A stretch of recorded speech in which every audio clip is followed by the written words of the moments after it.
The Fly, 1986, directed by David Cronenberg, is a remake of the 1958 classic, but it takes the original concept to much darker and more disturbing places. The film stars Jeff Goldblum as Seth Brundle, a scientist who becomes obsessed with teleportation and, in the process, unwittingly transforms into a monstrous hybrid of man and fly. Gina Davis plays Veronica Quaife, a journalist and Brundle's love interest, who witnesses his descent into horror. The film stands out in horror for its incredible body horror effects, which were groundbreaking at the time. Cronenberg, known for his exploration of the grotesque and the human body, brings a visceral, haunting quality to the transformation.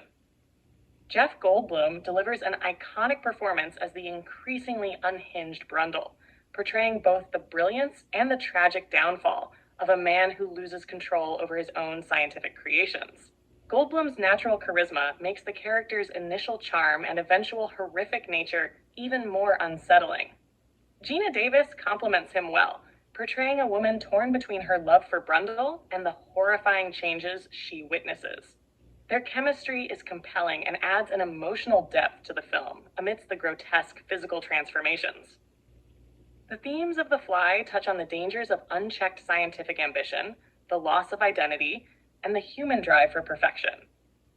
Brundle's obsession with his teleportation experiment symbolizes mankind's desire to break boundaries, but it also reveals the consequences of overreaching.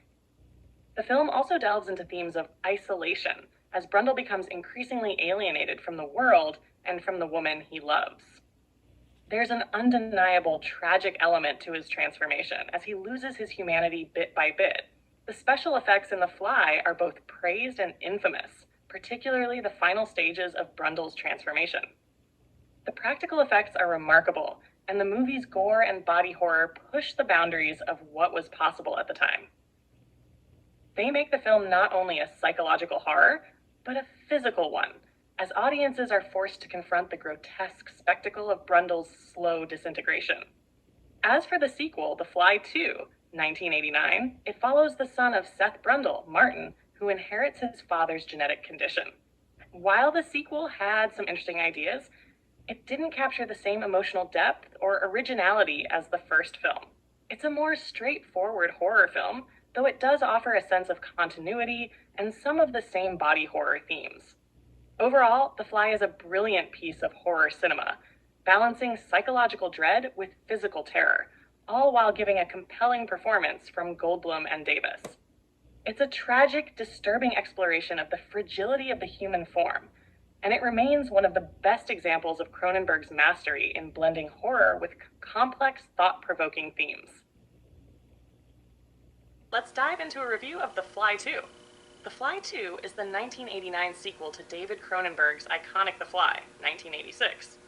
Directed by Chris Wallace, the film picks up years after the tragic events of the first movie, where we follow the story of Seth Brundle's son, Martin, who is also a victim of the same genetic mutation caused by the fly experiment. The plot centers on Martin Brundle, played by Eric Stoltz, the son of Seth Brundle, who was raised in a lab after his father's death. Martin has inherited the same genetic defects that made his father's transformation into a fly so horrific. But unlike Seth, Martin's mutation progresses at a much faster rate. The film chronicles his struggle to understand what is happening to him as his body begins to undergo the same terrifying transformation his father experienced, only at a more rapid and brutal pace. The main themes of the film revolve around the dangers of unchecked scientific experimentation, genetics, and the personal horror of becoming something monstrous. Much like its predecessor, The Fly 2 explores body horror, though it's less focused on psychological terror and more on physical transformation. The grotesque nature of Martin's gradual mutation serves as a central point, showcasing the kind of disgusting, painful transformation that made the first film so memorable. In terms of characters, Martin's evolution from a confused child to a monstrous being mirrors the emotional struggle of his father. However, unlike Seth Brundle's tragic love story with Gina Davis's character, Veronica Quaife, Martin's journey is a bit different. He has a love interest in the form of Beth, Daphne Zuniga, who works at the lab and plays a key role in the plot. While there's an emotional connection between the two, the focus is less on romance and more on Martin's horrific physical changes and his desperation to stop them. Comparing The Fly 2 to its predecessor, we see some notable differences. The original Fly had a strong emphasis on the psychological aspects of Seth Brundle's transformation. It explored his descent into madness as he struggled to maintain control over his humanity. In contrast, The Fly 2 leans more into the physicality of the horror. While it still deals with the psychological aspects, it's the grotesque transformation of Martin that drives the horror. The special effects, courtesy of Wallace's team, are impressive for the time, with unsettling and often extreme body horror that makes for a gruesome experience.